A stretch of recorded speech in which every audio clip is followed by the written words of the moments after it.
So the overriding goal for Operation Flashpoint Red River was to create an experience that was fun for people to play, but still retain the authenticity that the series is famous for. We've set it in a kind of a future fiction in a country called Tajikistan. The idea is behind the game is that insurgency has been sort of quashed in Afghanistan, but there's still a lot of guys that are moving north into Tajikistan, and that's going to become the next Flashpoint quite literally.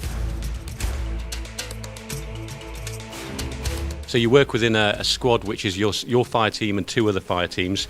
Your fire team is made up of 4 guys, including yourself. And basically, as you move through the game, you'll learn very quickly that you need to use those guys to help you. You've got various orders like suppression, flank, hold and rush. And what you'll find is that as you order your group or even your individuals, they'll become an integral part of how you play the game and also a key factor to your success in the game.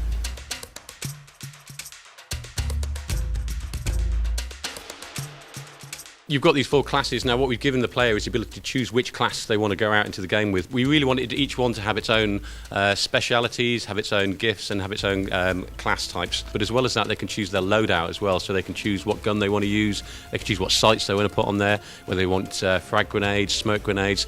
And also we've got training modifiers that the player can access as well. These come with XP, so as you play through the game you earn your experience points and you can spend them on additional modifiers or B-mods as we call them in the game.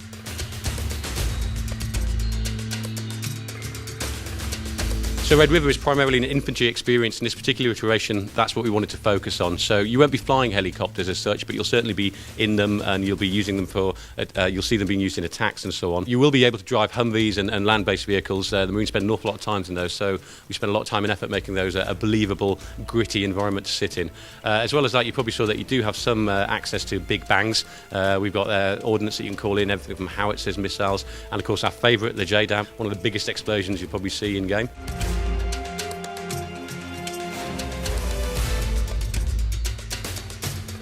Red River is all about cooperative multiplayer. It's something that worked so well in the last game that we wanted to push it as far as we could and see really where we could take it. It's a lot of fun. It's all about people making their own decisions and their own choices, and that's what excites us about the game. So we've got, as well as the campaign being completely playable in co-op, we have 4 game modes that you can experiment with. We have the one we saw today, which is Last Stand, which is a defensive game mode. We have a convoy escort mode as well. We have a search and rescue, sort of a man down, you have to go in and find him and then get him out. And we also have a counterinsurgency sweep, which is basically just moving through compounds and villages and taking out any bad guys that you find in there. So look out for Operation Flashpoint Red River, coming Q2 2011 on Xbox 360, PlayStation 3 and PC.